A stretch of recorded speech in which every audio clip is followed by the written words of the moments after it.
Le 14 août 1912.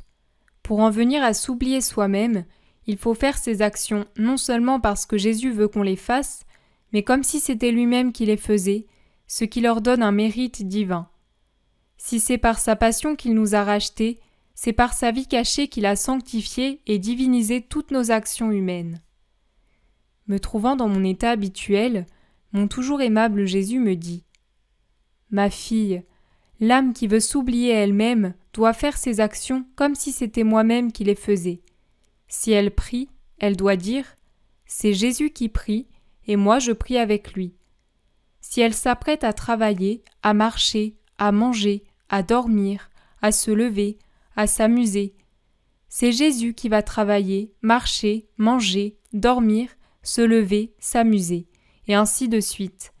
C'est seulement de cette manière que l'âme peut en venir à s'oublier elle-même, faire ses actions non seulement parce que je suis d'accord, mais parce que c'est moi qui les fais.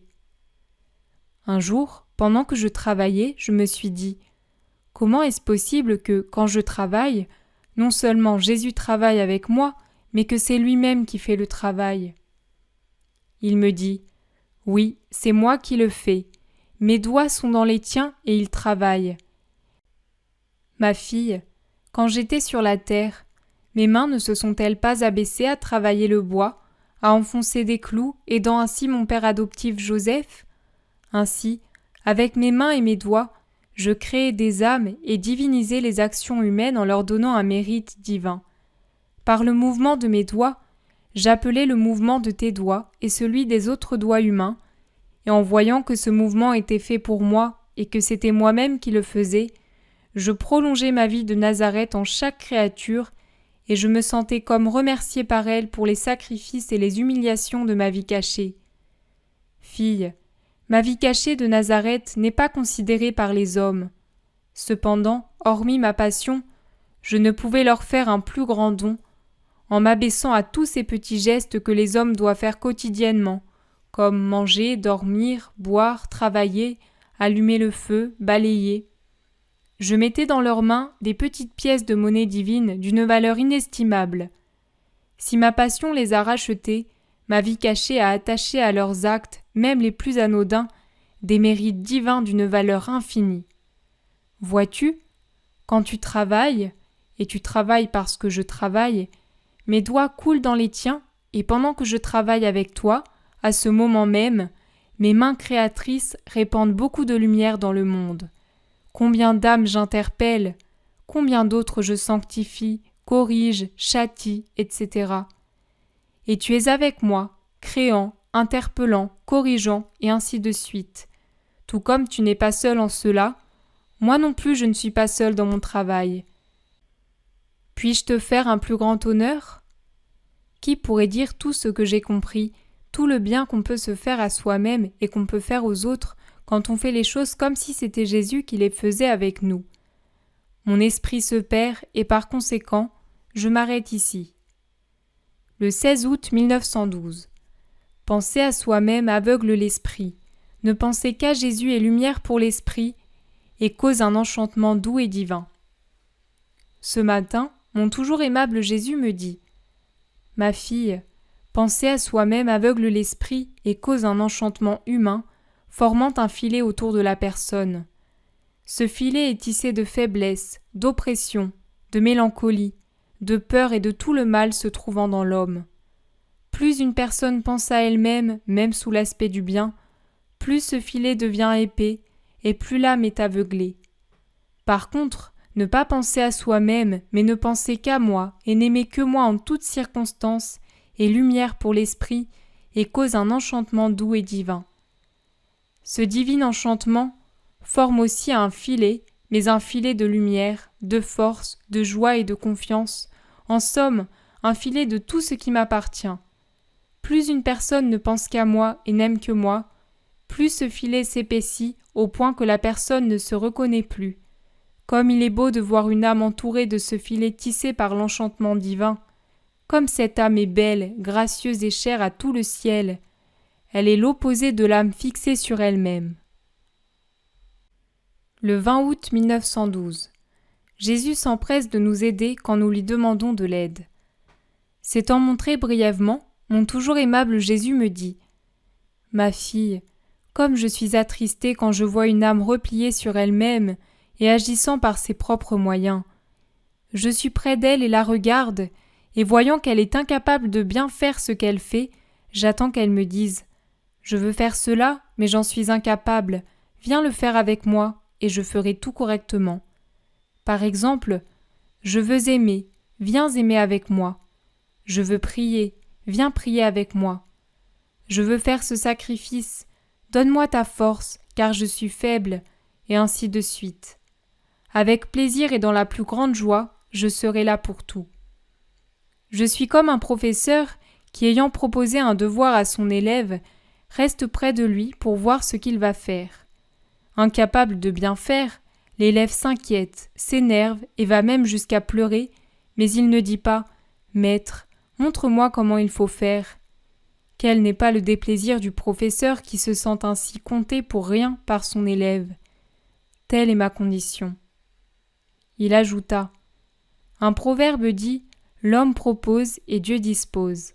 Aussitôt que l'âme se propose de faire quelque bien, d'être sainte, immédiatement, je dispose le nécessaire autour d'elle, lumière, grâce, connaissance de moi et détachement.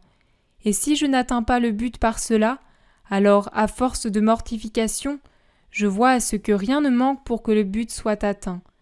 Mais oh, combien quitte cette structure que mon amour tisse pour eux, bien peu persistent et me permettent d'accomplir mon travail. Le 28 août 1912. L'amour transforme l'âme en Dieu, moyennant qu'elle soit vide de tout. Me trouvant dans mon état habituel, mon toujours aimable Jésus vint brièvement et me dit « Ma fille, hormis l'amour, les vertus aussi hautes et sublimes qu'elles soient laissent toujours la créature distincte de son Créateur. Seul l'amour transforme l'âme en Dieu et l'amène à ne faire qu'un avec lui. Seul l'amour peut triompher de toutes les imperfections humaines.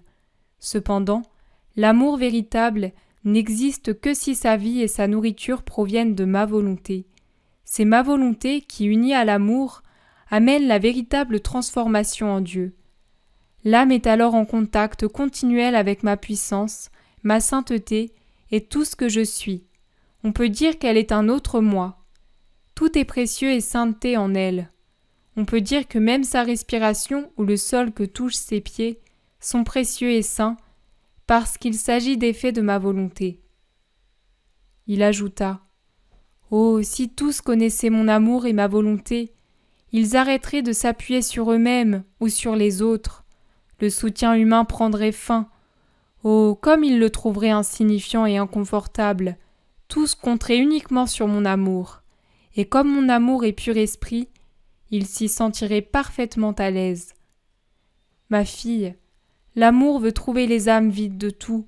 Autrement, il ne peut les envelopper de son vêtement.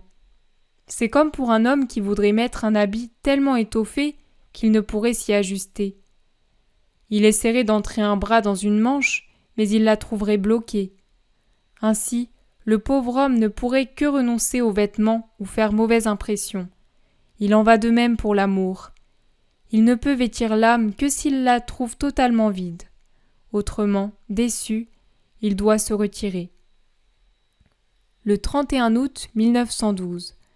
L'amour, symbolisé par le soleil, protège ceux qui le possèdent.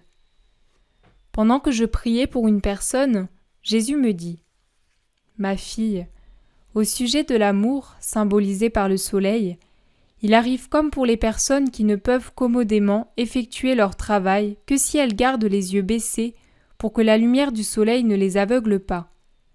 Si elles fixent leurs yeux sur le soleil, spécialement s'il est midi, leur vision est éblouie et elles sont forcées de baisser les yeux, autrement, elles doivent cesser leur activité. Le soleil, quant à lui, ne subit aucun dommage et poursuit majestueusement sa course. Il en va ainsi, ma fille, pour la personne qui m'aime vraiment. L'amour est plus qu'un soleil puissant et majestueux pour elle. Si les gens voient cette personne de loin, sa lumière les rejoint faiblement, et ils peuvent se moquer d'elle et la dénigrer. Mais s'ils s'approchent, la lumière de l'amour les aveugle et ils s'éloignent pour ne plus penser à elle. Ainsi, L'âme remplie d'amour continue sa course sans même se préoccuper de ceux qui la regardent, parce qu'elle sait que l'amour la défend et la garde en sécurité. Le 2 septembre 1912. Les dommages que cause à l'âme le repliement sur soi. Les âmes unies à la divine volonté et dont l'unique pensée est d'aimer Jésus sont unies à lui comme le soleil à ses rayons. Je disais à mon toujours aimable Jésus, « Ma seule crainte est que tu me quittes. » Jésus me dit, « Ma fille, je ne peux te quitter parce que tu n'es pas repliée sur toi et que tu ne te soucies pas de toi. Pour celui qui m'aime vraiment, le repliement sur soi et le souci de soi, même pour le bien, crée des vides d'amour et ainsi, ma vie ne peut remplir son âme complètement. Je me sens comme mis de côté et cela me fournit des occasions de faire mes petites fugues. Par contre, l'âme qui n'est pas portée à se préoccuper de ses propres choses et qui ne pense qu'à m'aimer, je la remplis complètement. Il n'y a aucun point de sa vie où ne se trouve pas ma vie. Et si je voulais faire mes petites escapades, je me détruirais moi-même, ce qui est impossible. Ma fille, si les âmes savaient combien le repliement sur soi est dommageable, plus une âme se regarde, plus elle devient humaine, et plus elle ressent ses misères et devient misérable. Par contre, ne penser qu'à moi, qu'à m'aimer, qu'à être totalement abandonnée en moi, redresse l'âme et la fait grandir. Plus l'âme me regarde, plus elle devient divine. Plus elle médite sur moi, plus elle se sent riche, forte et courageuse. Il ajouta, « Ma fille, les âmes qui se gardent unies à ma volonté, qui me permettent de déposer ma vie en elles et qui ne pensent qu'à m'aimer, sont unies à moi comme les rayons au soleil. Qui forme les rayons du soleil? Qui leur donne vie? N'est-ce pas le soleil lui-même? Si le soleil n'était pas capable de former ces rayons et de leur donner vie, il ne pourrait les déployer pour communiquer sa lumière et sa chaleur. Les rayons du soleil favorisent sa course et augmentent sa beauté. Il en va ainsi pour moi. Par mes rayons qui ne font qu'un avec moi, je m'étends sur toutes les régions, je répands ma lumière, mes grâces et ma chaleur, et je me sens plus beau que si je n'avais pas de rayons. Si on demandait à un rayon de soleil combien de courses il a faites, combien de lumière et de chaleur il a donné, alors, s'il avait la raison, il répondrait « Je ne m'occupe pas de cela, le soleil le sait, et cela me suffit. Et si j'avais plus de terre à qui donner lumière et chaleur, je le ferais, car le soleil qui me donne vie peut tout faire. Par contre, si le rayon se mettait à regarder en arrière pour voir ce qu'il a fait, il perdrait son chemin et s'assombrirait.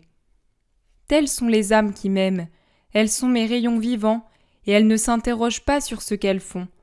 Leur seul souci est de rester unies au divin soleil.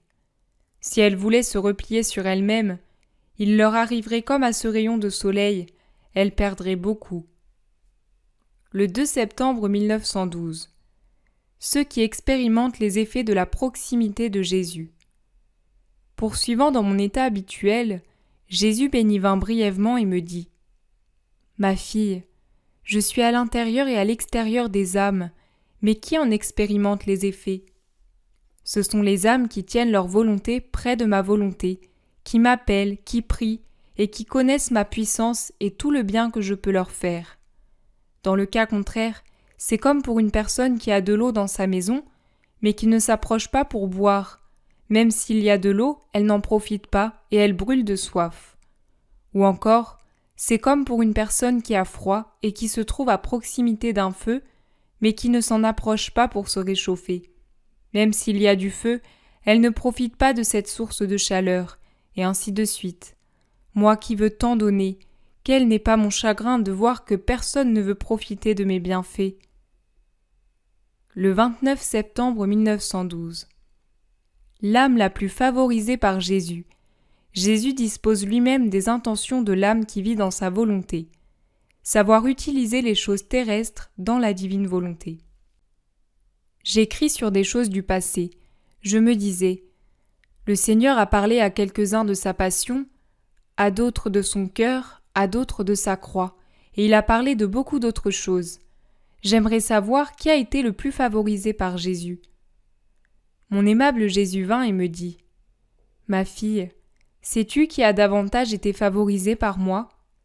l'âme à qui j'ai manifesté les prodiges et la puissance de ma très sainte volonté. Toutes les autres choses sont des parties de moi, alors que ma volonté est le centre et la vie de toutes choses. Ma volonté dirigea ma passion, donna la vie à mon cœur et exalta la croix. Ma volonté enferme, saisit et active tout. Donc, elle est plus que tout. Par conséquent, la personne à qui j'ai parlé de ma volonté a été la plus favorisée. Combien ne dois-tu pas me remercier de t'avoir admise dans les secrets de ma volonté? La personne qui est dans ma volonté est ma passion, mon cœur, ma croix, ma rédemption même. Il n'y a aucune différence entre moi et elle. Tu dois être complètement dans ma volonté si tu veux prendre part à tous mes biens. Une autre fois, alors que je me demandais quelle est la meilleure manière d'offrir ces actions en réparation, en adoration ou autrement, mon toujours bienveillant Jésus me dit « Ma fille, la personne qui vit dans ma volonté et qui agit parce que c'est moi qui le veux n'a pas besoin de fixer ses intentions elle-même. Puisqu'elle est dans ma volonté, quand elle agit, prie ou souffre, je dispose de ses actes comme je le veux. Si je veux qu'elle fasse réparation, je la fais réparer. Si je veux de l'amour, je reçois ses actes comme des actes d'amour. Étant le propriétaire, je fais de ces choses ce que je veux. Il n'en est pas ainsi pour les personnes qui ne vivent pas dans ma volonté. Elles disposent elles-mêmes de leurs choses et je respecte leur volonté. Une autre fois, ayant lu dans un livre à propos d'une sainte qui en premier n'avait presque pas besoin de nourriture et qui par la suite dut se nourrir très souvent, son besoin étant tel qu'elle pleurait si on ne lui donnait pas quelque chose, je me questionnais par rapport à mon état, puisque, une fois, alors que j'avais pris très peu de nourriture, je fus forcé de la rendre, et que maintenant j'en prends davantage et je n'ai pas à la rendre. Je me disais « Jésus béni, qu'est-ce qui se passe ? Cela m'apparaît comme un manque de mortification de ma part. C'est ma méchanceté qui me conduit à ces misères. » Jésus vint et me dit « Veux-tu savoir pourquoi ? Je vais te réjouir. Au commencement, pour que l'âme devienne complètement à moi, pour la vider de tout ce qui est sensible et pour placer en elle tout ce qui est céleste et divin, je la détache même de la nécessité de la nourriture, de telle manière qu'elle n'en a presque plus besoin. Ainsi, elle touche du doigt que seul Jésus suffit, que plus rien ne lui est nécessaire, elle s'élève très haut, méprise tout et ne se préoccupe de rien, sa vie est céleste. Par la suite, après avoir entraîné l'âme pendant des années et des années, ne craignant plus que sa sensibilité puisse jouer le moindrement en elle, puisqu'après avoir goûté au céleste, il est presque impossible qu'une âme puisse apprécier les choses terrestres, je la ramène à la vie ordinaire, car je veux que mes enfants prennent part aux choses que j'ai créées par amour pour eux, mais selon ma volonté, non leur volonté. Et c'est seulement par amour pour ces enfants que je nourris les autres enfants. Le fait de voir ces célestes enfants user des biens naturels avec détachement et selon ma volonté est pour moi la plus belle réparation pour ceux qui usent des choses naturelles hors de ma volonté. Comment peux-tu donc dire qu'il y a du mal en toi à cause de ce qui t'arrive ? Pas du tout. Qu'est-ce qu'il y a de mal à prendre dans ma volonté un peu plus ou un peu moins de choses terrestres ? Rien, rien. Dans ma volonté, il ne peut se trouver rien de mal, tout y est bien, même au milieu des choses les plus insignifiantes. Le 14 octobre 1912. Tout ce que Jésus accomplit dans les âmes est scellé du sceau de l'éternité. Me trouvant dans mon état habituel, je me plaignais à Jésus béni de mon pauvre état en lui disant « Comment se fait-il que par le passé, tu m'as donné tant de grâce, allant jusqu'à me crucifier avec toi, alors que maintenant il ne se passe plus rien ?»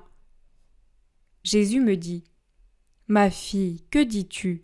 Il ne se passe plus rien ? Faux, tu t'illusionnes, rien n'est terminé et tout est bon pour toi. Tu dois savoir que tout ce que je fais dans une âme est scellé du sceau de l'éternité et qu'il n'y a aucune puissance qui puisse empêcher ma grâce d'opérer dans une âme. Tout ce que j'ai fait à ton âme demeure et la nourrit continuellement. Si je t'ai crucifié, cette crucifixion demeure, et cela pour toutes les fois que je t'ai crucifié. J'aime travailler dans les âmes et mettre ce que je fais en réserve. Par après, Je poursuis mon travail sans rejeter ce que j'ai fait auparavant. Comment peux-tu donc dire qu'il ne se passe plus rien ? Ah, ma fille, les temps sont si tristes que ma justice atteint le point de bloquer les âmes qui veulent prendre sur elles les éclairs de ma justice pour les empêcher de tomber sur le monde. Ce sont les victimes les plus chères à mon cœur. Mais le monde me force à les garder presque inactives. Cela n'est cependant pas de l'immobilisme, car étant dans ma volonté, ces âmes font tout, même s'il semble qu'elles ne font rien.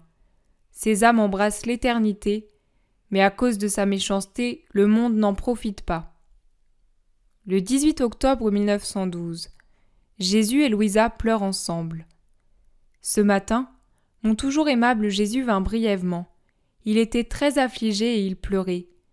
Je me suis mise à pleurer avec lui. Il m'a dit « Ma fille, qu'est-ce qui nous oppresse tant et nous fait tant pleurer ? C'est l'état du monde, n'est-ce pas ?» Je répondis « Oui ». Il reprit « C'est pour une raison sainte et sans intérêt personnel que nous pleurons. Cependant, qui considère cela ? Tout au contraire, il rit de l'affliction que nous avons à cause d'eux. Ah, les choses ne sont qu'à leur début. Je vais laver la face de la terre avec leur propre sang. » Je vis alors beaucoup de sang humain être répandu et je dis « Ah, Jésus, qu'est-ce que tu fais ? Jésus, qu'est-ce que tu fais ?» Le 1er novembre 1912. L'âme qui pense à elle régresse et sent qu'elle a besoin de tout.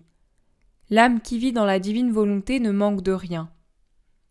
Très affligé à cause de la privation de mon aimable Jésus, je priais et réparais pour tous.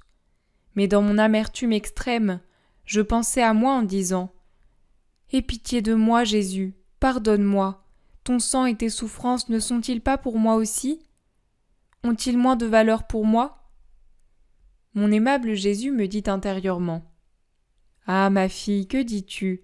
En pensant à toi-même, tu régresses. De propriétaire que tu es, tu te réduis à la misérable condition de demanderesse. Pauvre fille, en pensant à toi-même, tu t'appauvris, car dans ma volonté tu es propriétaire et tu peux prendre tout ce que tu veux. S'il y a quelque chose que tu peux faire dans ma volonté, c'est de prier et de réparer pour les autres. » Je dis à Jésus, « Mon très doux Jésus, tu aimes beaucoup que ceux qui vivent dans ta volonté ne pensent pas à eux-mêmes, mais toi, penses-tu à toi-même » Quelle question idiote. Il me répondit, « Non, je ne pense pas à moi-même. Ceux qui ont besoin de quelque chose pensent à eux-mêmes. Je n'ai besoin de rien, je suis la sainteté même, le bonheur même, l'immensité, la hauteur et la profondeur même. Je ne manque de rien, absolument de rien.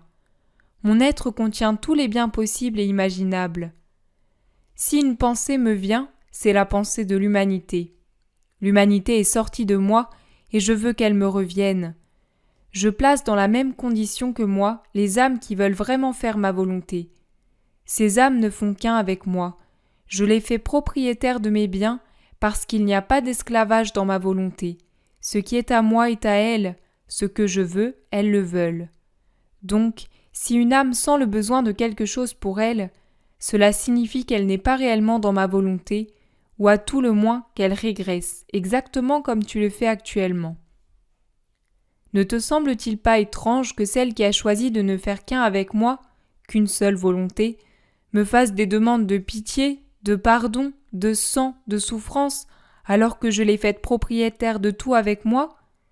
Je ne vois pas quelle pitié ou quel pardon je peux lui donner, puisque je lui ai tout donné. Il faudrait que j'aie pitié de moi-même, ou que je me pardonne à moi-même, ce qui ne peut pas se faire.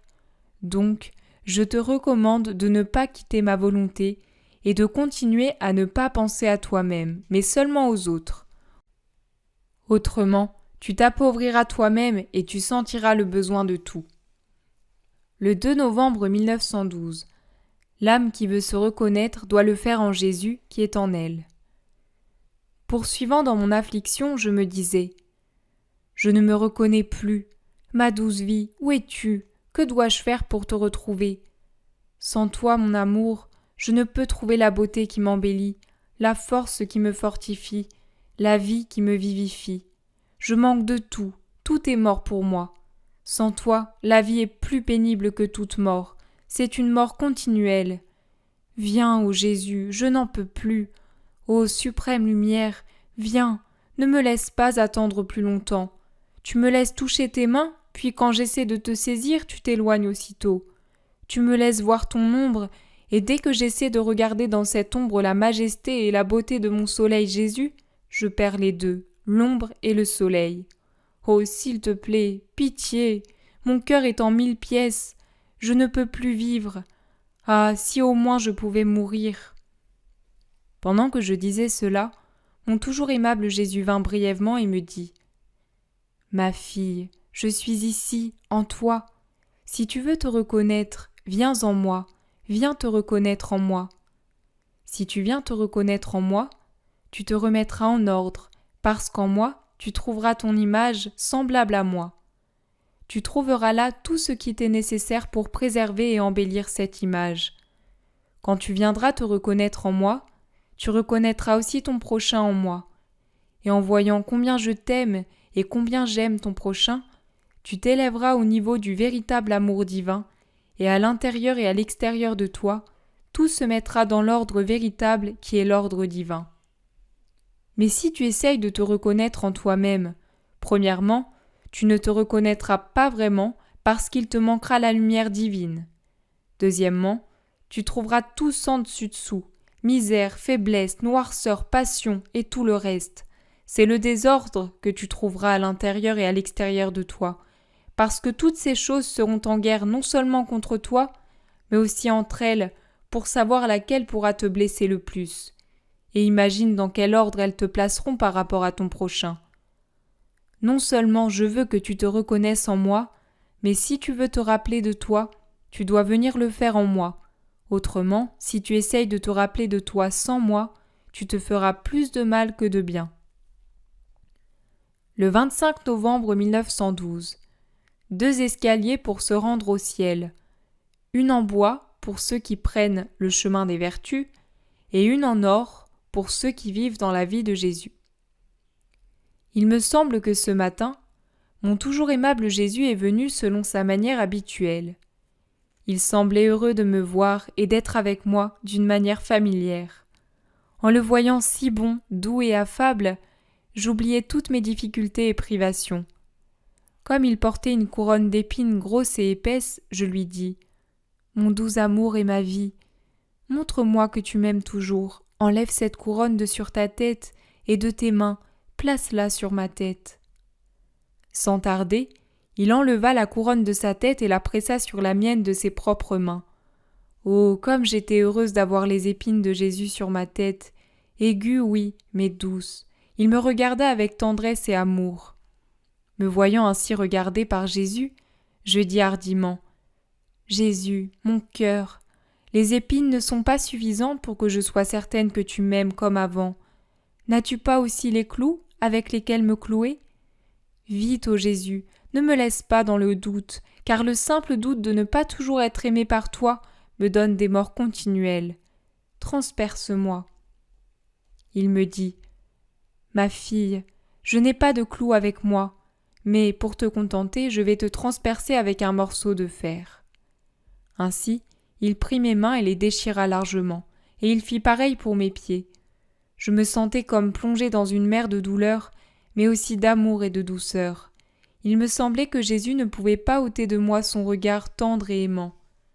Déposant sur moi son manteau royal, il me couvrit complètement et me dit « Ma douce fille, cesse maintenant tes doutes sur mon amour pour toi. Si tu me vois préoccupée, ou si je passe comme l'éclair, ou si je suis silencieux, souviens-toi qu'un seul renouvellement de mes épines et de mes clous est suffisant pour nous ramener dans notre intimité comme avant. Par conséquent, sois contente, et je vais continuer de répandre des fléaux dans le monde. » Il me dit aussi d'autres choses, mais l'intensité de la douleur subie m'empêche de bien m'en souvenir. Ensuite, je me suis trouvée de nouveau seule, sans Jésus. Je me suis déversée en ma douce maman en pleurant et en la priant de faire revenir Jésus. Ma maman me dit « Ma douce fille, ne pleure pas. Tu dois remercier Jésus pour la manière dont il se conduit envers toi et pour les grâces qu'il te donne. ne te permettant pas de t'éloigner de sa très sainte volonté en ces temps de châtiment. Il ne pourrait pas te donner de plus grande grâce. » Jésus revint, et remarquant que j'avais pleuré, il me dit « As-tu pleuré ?» Je lui dis « J'ai pleuré avec maman, je n'ai pleuré avec personne d'autre, et je l'ai fait parce que tu n'étais pas là. » Il prit mes mains dans les siennes et soulagea mes souffrances. Il me montra ensuite 2 grands escaliers reliant la terre et le ciel. Il y avait plusieurs personnes sur l'un des escaliers et très peu sur l'autre. L'escalier sur lequel il y avait très peu de personnes était d'or solide, et il semblait que les personnes qui s'y trouvaient étaient d'autres Jésus. L'autre escalier semblait de bois, et quant aux personnes qui s'y trouvaient, elles étaient presque toutes de courte taille et peu développées.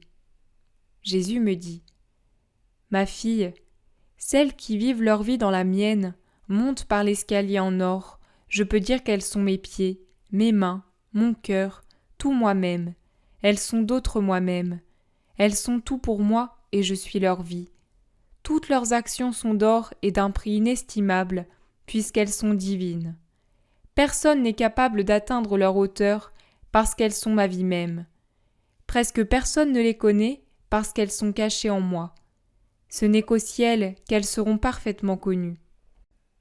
Sur l'escalier de bois, il y a plus d'âmes. Ce sont les âmes qui passent par le chemin des vertus. Cela est bien, mais ces âmes ne sont pas unies à ma vie et continuellement connectées à ma volonté. Leurs actions sont de bois et par conséquent de peu de valeur. Ces âmes sont courtes, presque décharnées, parce que des buts humains accompagnent leurs bonnes actions. Les buts humains ne produisent pas de croissance. Ces âmes sont connues de tous parce qu'elles ne sont pas cachées en moi, mais plutôt en elles-mêmes. Elles ne causeront aucune surprise au ciel parce qu'elles étaient connues aussi sur la terre. Donc, ma fille, je te veux complètement dans ma vie avec rien dans la tienne. Je te confie les personnes que tu connais, afin qu'elles puissent demeurer fortes et constantes dans l'escalier de ma vie. » Il pointa du doigt une personne que je connais, puis il disparut. Que tout soit pour sa gloire. Le 14 décembre 1912. L'âme qui vit dans la divine volonté embrasse tout, prie et répare pour tous. Elle porte en elle l'amour que Jésus a pour tous. Elle n'est pas sujette à la tentation. Ce matin, quand mon aimable Jésus est venu, il m'a attachée avec un fil d'or et m'a dit « Ma fille, je ne veux pas t'attacher avec des cordes et des chaînes, les entraves et les chaînes de fer étant pour les rebelles et non pour les âmes dociles qui ne veulent comme vie que ma volonté et comme nourriture que mon amour. Pour celles-là, un simple fil suffit. Souvent, je ne me sers même pas d'un fil, ces âmes sont si profondément en moi qu'elles ne font qu'un avec moi. Et si j'utilise un fil, c'est plutôt pour m'amuser avec elles. » Pendant que mon doux Jésus m'attachait, je me suis vue dans la mer sans limite de sa volonté, et ainsi dans toutes les créatures. Je me promenais dans l'esprit de Jésus, dans ses yeux, dans sa bouche, dans son cœur, et du même coup dans l'esprit, les yeux et tout le reste des créatures, faisant tout ce que Jésus faisait. Oh, comme on embrasse tout quand on est avec Jésus! Personne n'est exclu. Il me dit « Celui qui vit dans ma volonté embrasse tout, prie et répare pour tous. Il porte en lui l'amour que j'ai pour tous. Il dépasse tout le monde. » Ayant lu que celui qui n'est pas tenté n'est pas cher à Dieu, et comme il me semble que depuis très longtemps je ne sais pas ce qu'est la tentation, j'ai mentionné cela à Jésus. Il me dit « Ma fille, celui qui vit complètement dans ma volonté n'est pas sujet à la tentation parce que le démon n'a pas le pouvoir d'entrer dans ma volonté. D'ailleurs, il ne voudrait pas s'y risquer par le fait que ma volonté est lumière et que, à cause de cette lumière, l'âme reconnaîtrait très vite ses ruses et se moquerait de lui. L'ennemi n'aime pas qu'on se moque de lui. Cela est pour lui plus terrible que l'enfer lui-même. Il fait tout pour rester éloigné de l'âme qui vit dans ma volonté. Essaie de sortir de ma volonté et tu verras combien d'ennemis fondront sur toi. Celui qui est dans ma volonté porte haut le drapeau de la victoire et aucun ennemi n'ose l'attaquer. Le 20 décembre 1912. Jésus donne tout ce qu'il est à l'âme qui vit dans sa volonté. Il n'y a pas de jugement pour une telle âme. elle a plutôt le droit de juger les autres. Ces derniers jours, il m'a semblé que mon toujours aimable Jésus voulait me parler de sa sainte volonté. Il venait, disait quelques mots et repartait aussitôt. Je me souviens qu'une fois il m'a dit « Ma fille, à la personne qui vit dans ma volonté, je sens l'obligation de donner mes vertus, ma beauté, ma force, bref, tout ce que je suis. Si je ne le faisais pas, je me renierais moi-même. » Une autre fois, alors que je lisais sur la sévérité du jugement dernier et que j'en étais très attristée, mon doux Jésus me dit « Ma fille, pourquoi veux-tu m'attrister ?» Je lui répondis « Ce n'est à toi d'être attristée, mais à moi. » Il reprit « Ah, ne veux-tu pas comprendre que quand une âme qui vit dans ma volonté ressent du déplaisir, de la tristesse ou toute autre chose qui la fait souffrir, sa souffrance retombe sur moi et je la ressens comme si elle était mienne? À l'âme qui vit dans ma volonté, je peux dire « Les lois ne sont pas pour toi, il n'y a pas de jugement pour toi. » Si je voulais juger une telle âme, je me comporterais comme quelqu'un qui agit à l'encontre de lui-même. Au lieu de devoir être jugé, cette âme acquiert le droit de juger les autres.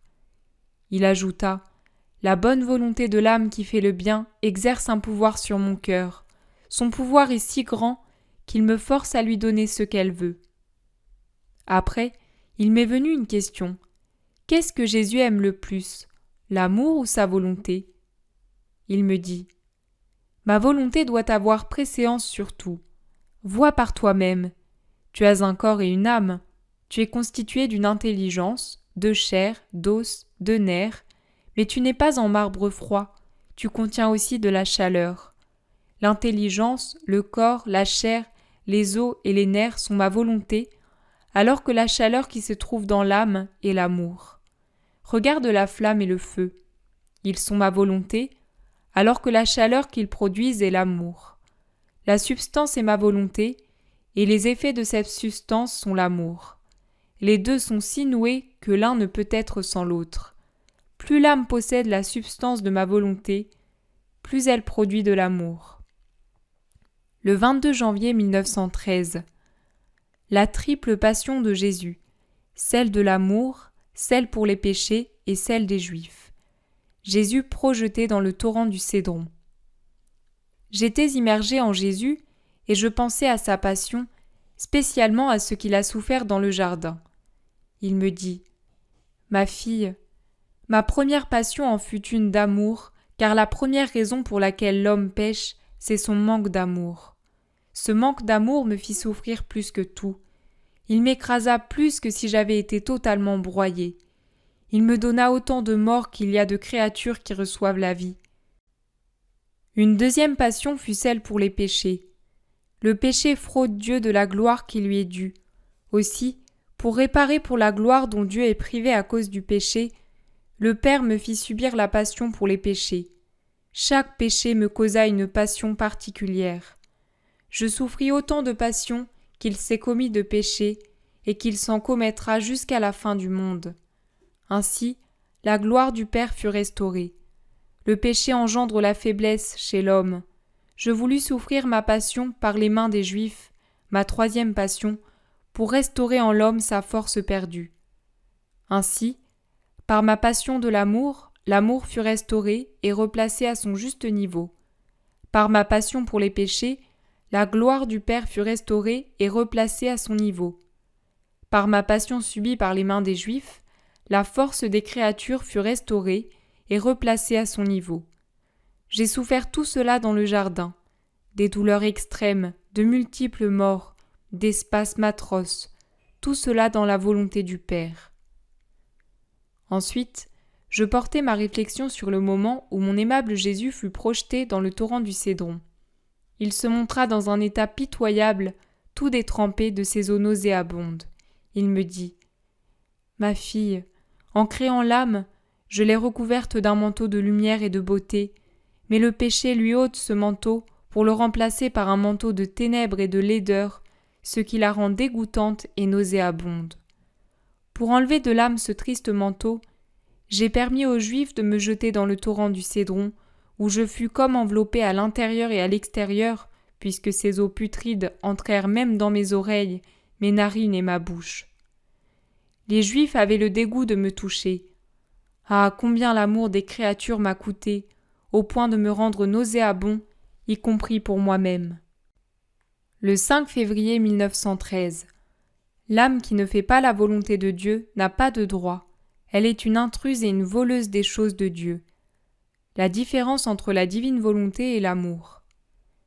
Ce matin, mon toujours aimable Jésus vint brièvement et me dit « Ma fille, l'âme qui ne fait pas ma volonté n'a pas raison de vivre sur la terre. Sa vie est sans signification et sans but. Elle est comme un arbre incapable de donner du fruit ou qui au mieux donne des fruits empoisonnés qui l'empoisonnent elle-même et empoisonne ceux qui risquent imprudemment d'en manger. Un arbre qui ne fait rien d'autre que de voler le fermier qui bêche péniblement le sol autour de lui. Ainsi, l'âme qui ne fait pas ma volonté se maintient dans l'attitude de me voler, et ses vols se transforment en poison. Elle me vole les fruits de la création, de la rédemption et de la sanctification. Elle me vole la lumière du soleil, la nourriture qu'elle prend, l'air qu'elle respire, l'eau qui étanche sa soif, le feu qui la réchauffe et le sol qu'elle foule, car tout cela appartient aux âmes qui font ma volonté. Tout ce qui m'appartient appartient à ces âmes. L'âme qui ne fait pas ma volonté n'a pas de droit. Je me sens continuellement volée par elle. Elle doit être considérée comme une étrangère indésirable, et conséquemment, elle doit être enchaînée et jetée dans la prison la plus obscure. Ayant dit cela, Jésus disparut comme l'éclair. Un autre jour, il vint et me dit « Ma fille, veux-tu savoir la différence entre ma volonté et l'amour ? Ma volonté est soleil et l'amour est feu. Comme le soleil, ma volonté n'a pas besoin de nourriture. Sa lumière et sa chaleur ne sont pas sujettes à augmenter ou à diminuer. Ma volonté est toujours égale à elle-même et sa lumière toujours parfaitement pure.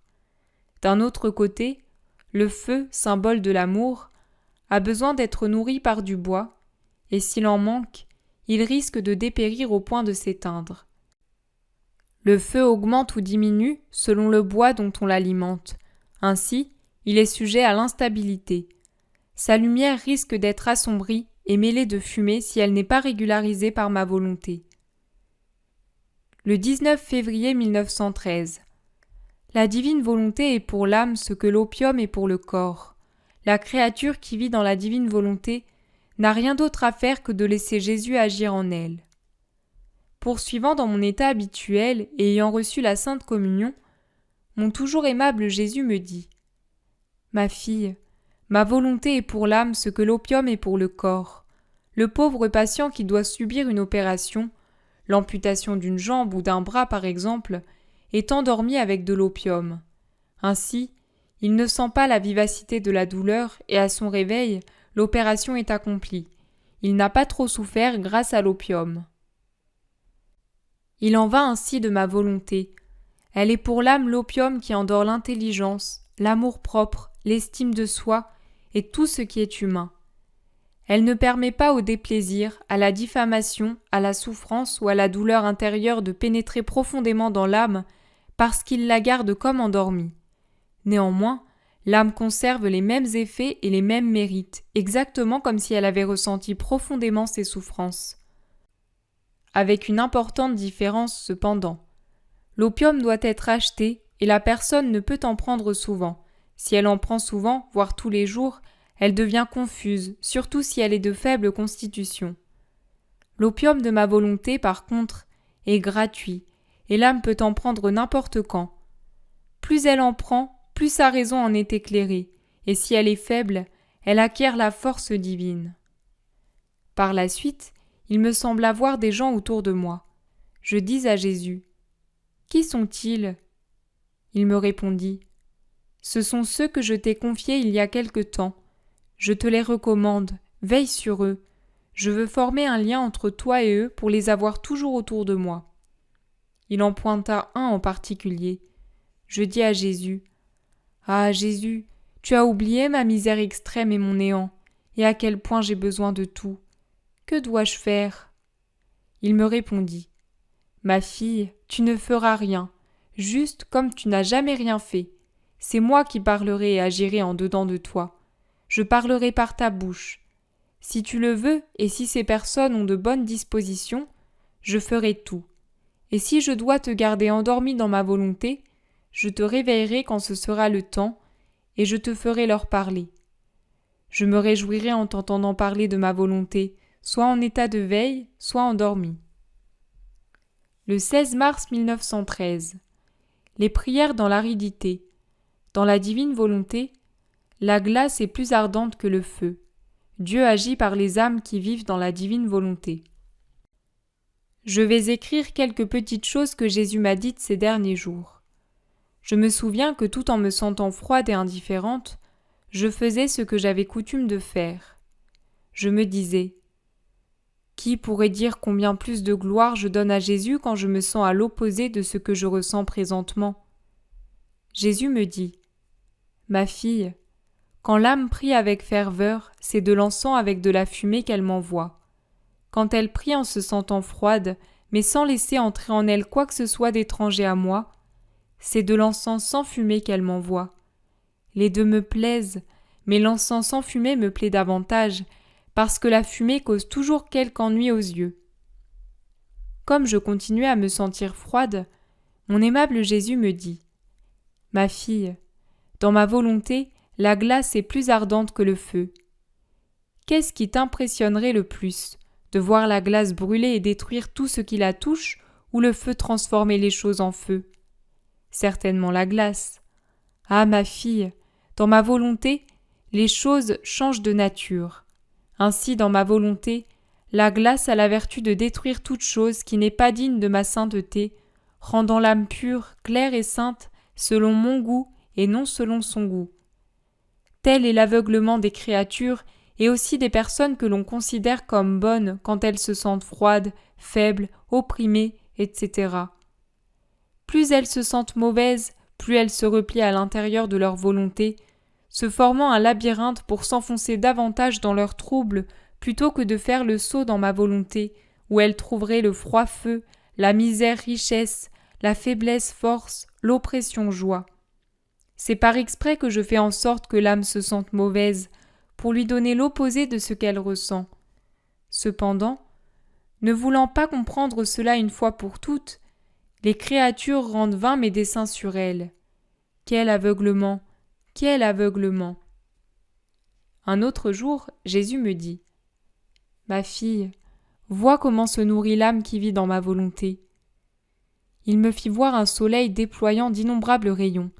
Il était si brillant que notre soleil habituel n'est qu'une ombre à côté de lui. Quelques âmes immergées dans la lumière de ce soleil buvaient à ses rayons comme à des seins.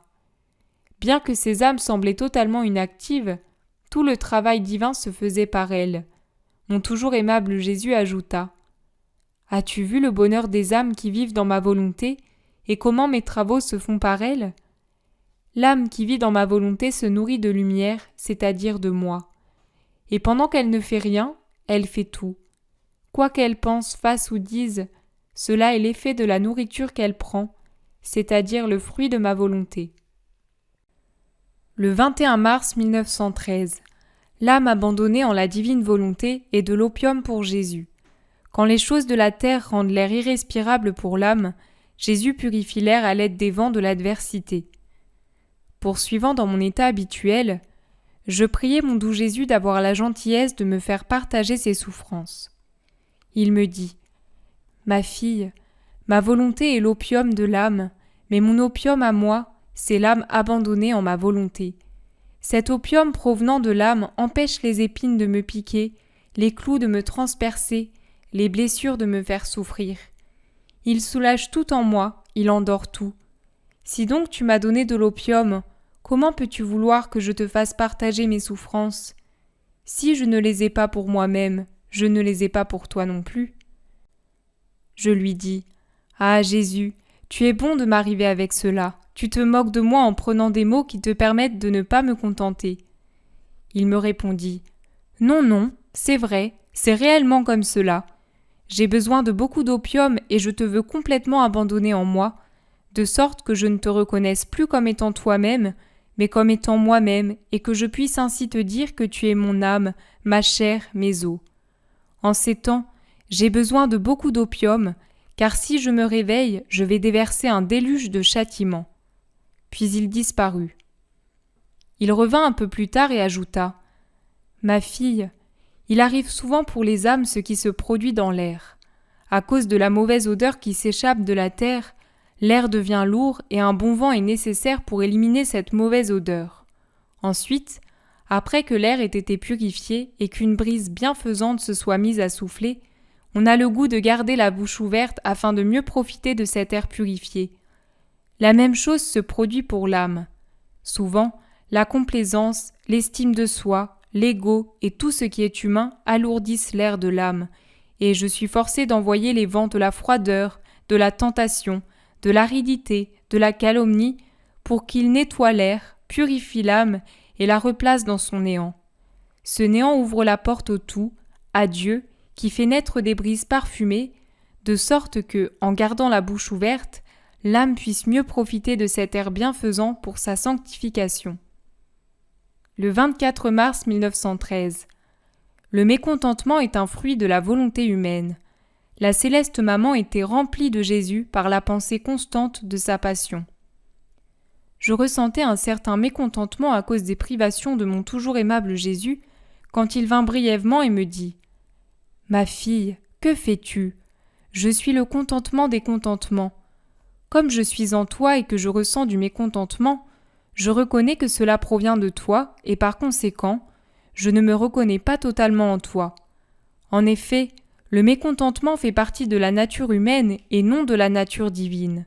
C'est ma volonté que ce qui est humain n'existe plus en toi, mais seulement ce qui est divin. » Ensuite, alors que je pensais à ma douce maman, Jésus me dit : « Ma fille, la pensée de ma passion n'a jamais quitté ma chère maman, et par cela, elle était complètement remplie de moi.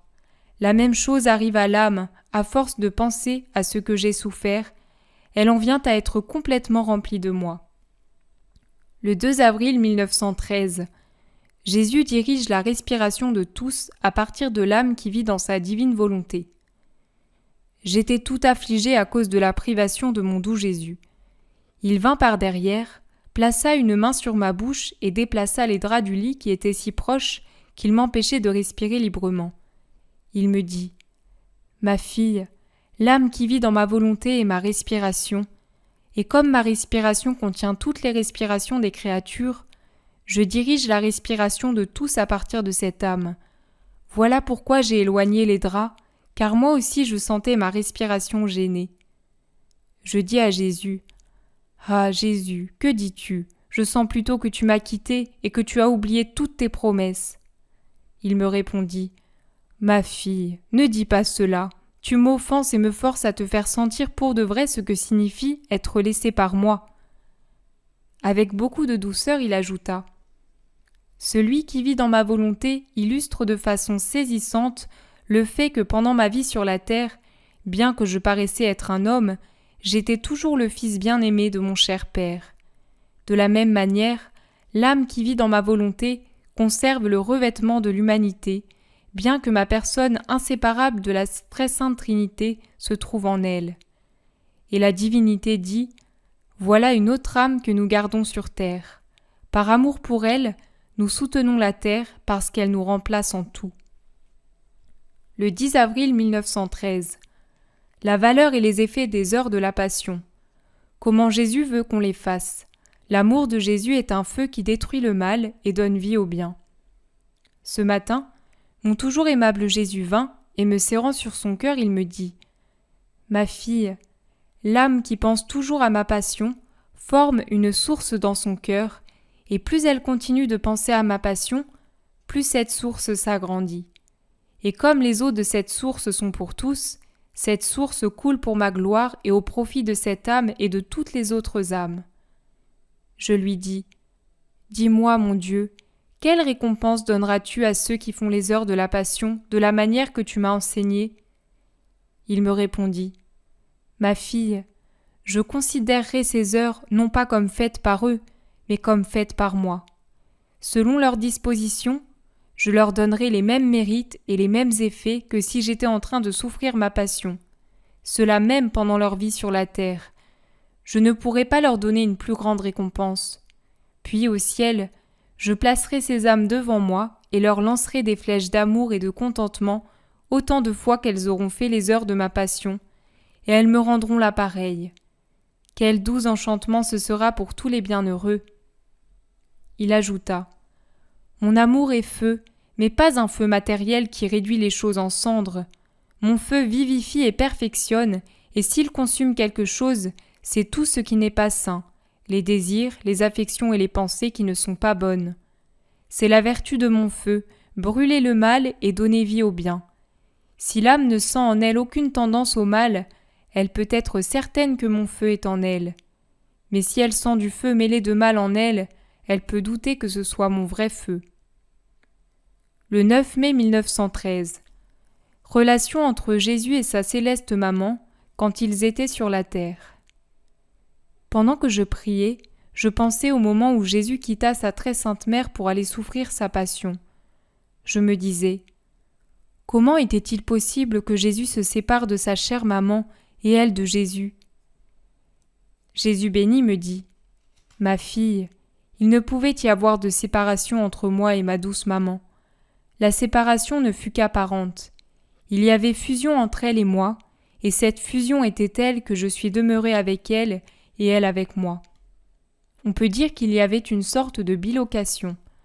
Cela arrive aussi aux âmes quand elles sont vraiment unies à moi. Si pendant qu'elles prient, elles laissent la prière entrer dans leur âme comme vie, une sorte de fusion et de bilocation se produit. Je les amène avec moi où que je sois, et je reste avec elles. Ma fille, tu ne peux pas bien comprendre ce que ma maman bien-aimée était pour moi. En venant sur la terre, je ne pouvais pas être sans le ciel, et mon ciel était ma maman. Il y avait une sorte d'électricité entre elle et moi, de sorte qu'elle n'avait aucune pensée qu'elle ne tirait de mon esprit. Ce qu'elle tirait de moi, mots, volonté, désir, action, gestes, etc., formait le soleil, les étoiles et la lune de ce ciel, ajouté à tous les délices possibles que la créature peut me donner et dont elle peut jouir elle-même. Oh, comme je jouissais dans ce ciel, comme je me sentais récompensée pour tout. Les baisers que me donnait ma maman renfermaient les baisers de toutes les créatures. Je ressentais ma douce maman partout. Je la ressentais dans ma respiration, et si je travaillais, elle adoucissait mon travail. Je la ressentais dans mon cœur, et si je me sentais amère, elle adoucissait ma souffrance. Je la ressentais dans mes pas, et si j'étais fatiguée, elle me donnait force et repos. Et qui pourrait dire combien je la ressentais durant ma passion ? À chaque coup de fouet, à chaque épine, à chaque blessure, à chaque goutte de mon sang, je la ressentais, accomplissant sa fonction de vraie mère. Ah, si les âmes me retournaient tout, si elles tiraient tout de moi, combien de ciel et de mer j'aurais sur la terre. Le 21 mai 1913. Comment se consumer en Dieu ? J'étais dans mon état habituel quand mon toujours aimable Jésus me dit : Ma fille, je veux en toi une véritable consommation, pas imaginaire, mais vraie, bien que réalisée d'une manière simple. Supposons qu'une pensée te vient qui ne soit pas pour moi. Alors tu dois y renoncer et lui substituer une pensée divine. De cette manière, tu auras consumé ta pensée humaine au profit d'une vie de pensée divine. De la même manière, si l'œil veut regarder quelque chose qui me déplaît ou ne se réfère pas à moi, et que l'âme renonce à cela, elle anéantit sa vision humaine et acquiert une vie de vision divine, et ainsi de suite pour tout le reste. Oh, comme je ressens ces vies divines nouvelles couler en moi, prenant part à tout ce que je fais. J'aime tant ces vies que je cède tout pour elles. Les âmes qui font ainsi sont premières devant moi, et si je les bénis, d'autres sont bénies à travers elles. Elles sont les premières à bénéficier de mes grâces et de mon amour, et à travers elles, d'autres profitent de mes grâces et de mon amour. Le 12 juin 1913. Se fusionner avec Jésus forme la très sainte Trinité en l'âme. Pendant que je priais, j'unissais mes pensées aux pensées de Jésus, mes yeux aux yeux de Jésus, et ainsi de suite, avec l'intention de faire ce que Jésus fait avec ses pensées, ses yeux, sa bouche, son cœur, etc. Et comme il me semblait que les pensées de Jésus, ses yeux, etc., se diffusaient pour le bien de tous, il me semblait également que moi aussi, uni à Jésus, je me diffusais pour le bien de tous. Je me disais, quelle sorte de méditation je fais? Ah, je ne suis plus bonne à rien, je ne suis même plus capable de réfléchir sur quoi que ce soit. Mon toujours aimable Jésus me dit, ma fille, que dis-tu? Tu t'affliges pour ça? Plutôt que de t'affliger, tu devrais te réjouir, car quand tu méditais et faisais de belles réflexions, tu n'épousais que partiellement mes qualités et mes vertus, alors que actuellement, puisque la seule chose que tu es capable de faire est de t'unir et de t'identifier à moi, tu me prends tout entier. Bonne à rien quand tu es seule, tu es bonne à tout quand tu es avec moi. Tu veux alors le bien de tous, et ton union à mes pensées donne vie à de saintes pensées chez les créatures. Ton union à mes yeux donne vie à de saints regards chez les créatures. Ton union à ma bouche donne vie à de saintes paroles chez les créatures. Ton union à mon cœur, à mes désirs, à mes mains, à mes pas, à mes battements de cœur, donne plein de vie. Ce sont de saintes vies, puisque la puissance créatrice est avec moi, et que par conséquent, l'âme qui est avec moi crée et fait tout ce que je veux. Cette union entre toi et moi, pensée à pensée, cœur à cœur, etc., produit en toi au plus haut degré la vie de ma volonté et la vie de mon amour. Par cette vie de ma volonté, le Père est formé, et par cette vie de mon amour, le Saint-Esprit est formé. Par les actes, les paroles, les travaux, les pensées et tout ce qui provient de cette volonté et de cet amour, le Fils est formé. Voilà donc la Trinité en ton âme. Ainsi, si nous voulons opérer, il est indifférent que nous opérions par la Trinité se trouvant dans le ciel ou la Trinité se trouvant dans ton âme sur la terre. C'est pourquoi je continue d'éloigner tout le reste de toi, même s'il s'agit de choses saintes et bonnes, pour pouvoir te donner le meilleur et le plus saint, c'est-à-dire moi, et pour pouvoir faire de toi un autre moi-même, pour autant que cela est possible pour une créature. Je crois que tu ne te plaindras plus, n'est-ce pas? Je lui dis, « Ah, Jésus, je sens plutôt que je suis devenue très mauvaise, et le pire est que je suis incapable d'identifier cette méchanceté en moi pour qu'au moins je puisse tout faire pour l'éliminer. » Jésus reprit, « Arrête, arrête, tu veux aller trop loin dans tes pensées personnelles. Pense à moi, et j'aurai soin de ta méchanceté aussi. As-tu compris ?» 24 juin 1913.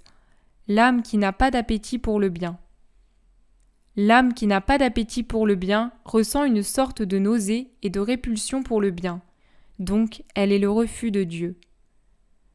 Le 20 août 1913. La confiance, la simplicité et le désintéressement sont nécessaires à l'âme qui vit dans la divine volonté. Cette âme est la vie, le sang et les os de Jésus.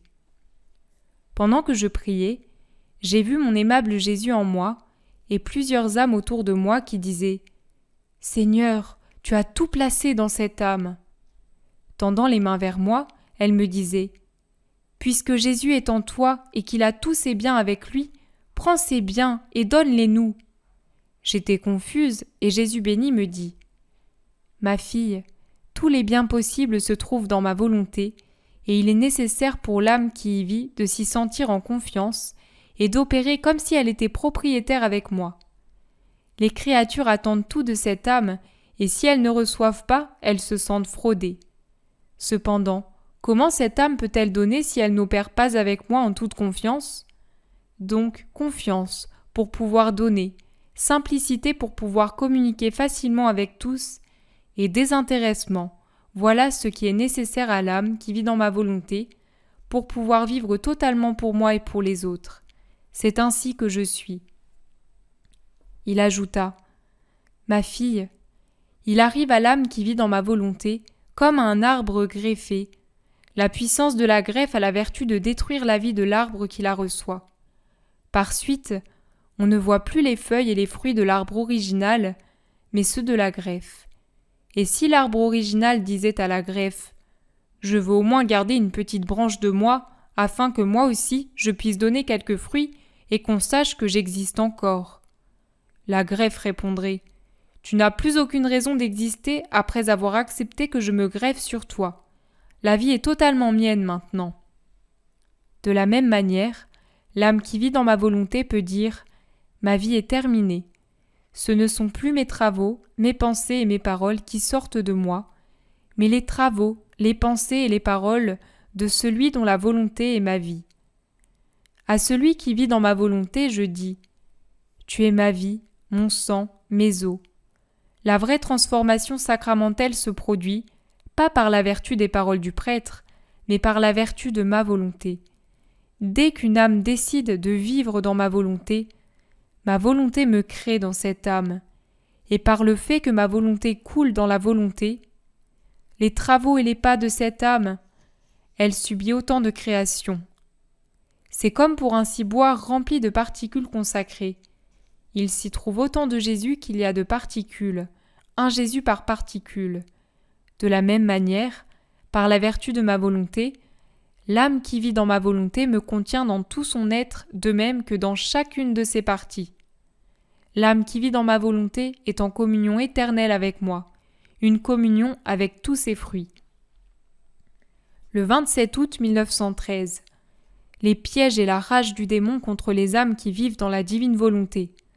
Le démon ne peut cependant pas s'approcher directement de ces âmes. Me trouvant dans mon état habituel, je me plaignais à mon toujours aimable Jésus de mon misérable état.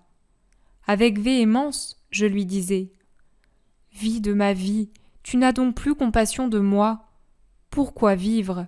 Tu ne veux plus te servir de moi, tout est fini. Mon amertume est si grande que je me sens pétrifié par la douleur.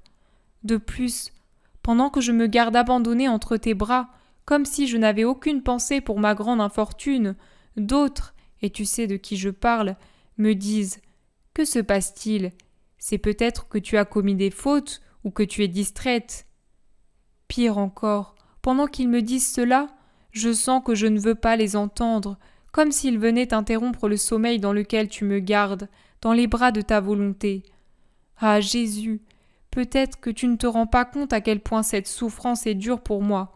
Autrement, tu viendrais à mon aide. Et je lui disais beaucoup d'autres choses idiotes comme celle-là. Jésus me dit « Ma fille, ma pauvre fille, ils veulent t'accabler, n'est-ce pas ? Ah, ma fille, je fais tant pour te maintenir en paix, et ils veulent te troubler. Non, non, sache que si tu m'avais offensé, je serais le premier à en être attristé et à te le dire. Donc, si je ne te dis rien, ne t'inquiète pas. Mais veux-tu savoir d'où provient tout cela ? Du démon. Il est consumé par la rage, et à chaque fois que tu parles des effets de ma volonté à ceux qui t'approchent, il devient furieux, et comme il ne peut s'approcher directement des âmes qui vivent dans ma volonté, il cherche dans l'entourage des personnes qui, sous les apparences du bien, viendront perturber le ciel serein de l'âme où j'aime tant demeurer. De loin, il agite ses éclairs et son tonnerre, pensant qu'il fait quelque chose, mais pauvre de lui, la puissance de ma volonté lui casse les jambes et fait retomber sur lui ses éclairs et son tonnerre, et il en devient encore plus furieux. De plus, ce que tu dis n'est pas vrai. Tu dois savoir que pour l'âme qui vit vraiment dans ma volonté, la vertu de ma volonté est si grande que si je m'approche de cette âme pour envoyer des châtiments, trouvant ma volonté et mon propre amour en cette âme, je n'ai pas le goût de me punir moi-même, je me sens blessé et je faiblis. Plutôt que de châtier, je me jette dans les bras de cette âme qui contient ma volonté et mon amour, et je m'y repose rempli de joie. Ah, si tu savais dans quelle contrainte d'amour tu me mets, et combien je souffre quand je te vois le moindrement troublé à cause de moi, tu serais plus contente, et les autres cesseraient de t'ennuyer. Je dis à Jésus, « Tu vois, ô Jésus, tout le mal que je fais au point de te faire souffrir. » Jésus reprit immédiatement, « Ma fille, ne sois pas troublée pour cela. Les souffrances qui me viennent de l'amour d'une âme contiennent aussi de grandes joies, parce que l'amour vrai, bien qu'il apporte des souffrances, n'est jamais séparé de grandes joies et de contentements indescriptibles.